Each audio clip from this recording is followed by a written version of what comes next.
Hi and welcome, and we are here with our first guest. We have Chana Mannen and Victoria Navarro of the Don Diego Scholarship Foundation. Welcome, welcome, ladies. Thank you. We're glad to be here. Good, good. Now, we have had the Don Diego Scholarship Foundation on our show before, and Chana, it is a nonprofit arm of the San Diego Fair, correct? Of the Del Mar Fairgrounds. Because the Del Mar Fairgrounds has a lot of events in addition to the fair.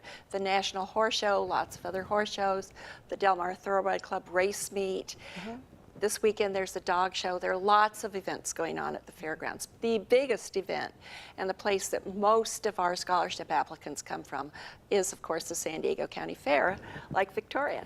Victoria, you are the 2018 scholarship recipient, yes? Yes. So before we kind of get into that, tell us a little bit about why the scholarship. What needs does the scholarship address, Chana? Well, this year we're giving away $66,000, 28 scholarships in amounts of $1,000 to $10,000 to people, not necessarily high school seniors, but people who've participated in events at the fairgrounds, because we know these people are all members of the San Diego community, and we believe in education. Part of the mission of the San Diego County Fair is education, and we want to help people enjoy education and help to the next level in their lives. Now, the application process, it's the due date is going to be coming in, what's the due date? March 18th, midnight, March 18th. And what are some of the requirements for someone that's like, okay, I just heard 1,000 to 10,000, what are the requirements for that? If you go to our website, www.dondiegoscholarship.org, all the information is there. There are a number of different categories depending on how you participated, and then there are different amounts. And all that information is there, and you need to write a little essay about your experience at the fairgrounds, mostly about the fair. I think Victoria wrote about working at the fair. Sometimes it's about camping out. The 4-H and FFA kids live at the fair, living at the fairgrounds and going to the carnival every night.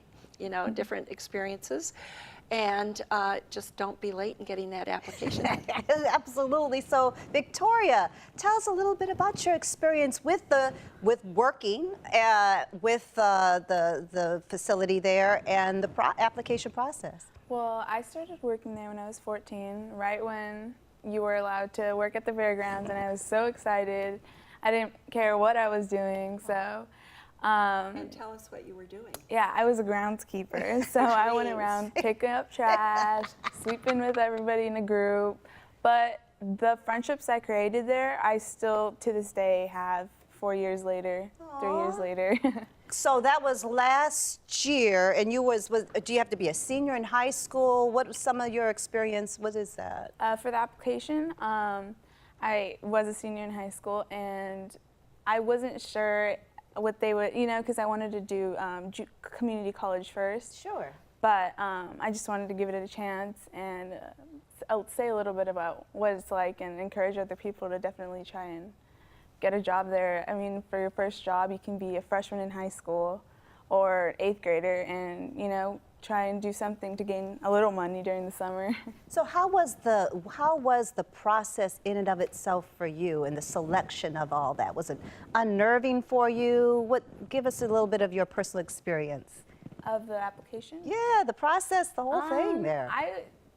I had definitely tried to get, coaches and teachers for recommendation letters, and they were more than willing to write letters for me, and just explaining, who I am as a person and everything, the way I carry myself and how I'm just trying to do the best I can to get higher education. Fantastic. There are two parts. There's the written part, which Victoria writes very well, so that was easy for her. And then the hardest part for everybody is that there's a semifinal round of interviews, and I think that this is the most intimidating part, because you walk in the room with 5 or 6 people, and they ask you questions about why you deserve the scholarship. And I'm guessing that's the hardest part, right? Yeah, definitely, because you know, it's like kind of like you said, intimidating, because there's people and they're all, you know, dressed up nice, professional, and you're just kind of like sitting there in the middle waiting to see what you're going to get asked. Well, thank you both for coming on. The Don Diego Scholarship Foundation looking for you to apply. So I want to thank you ladies for joining us.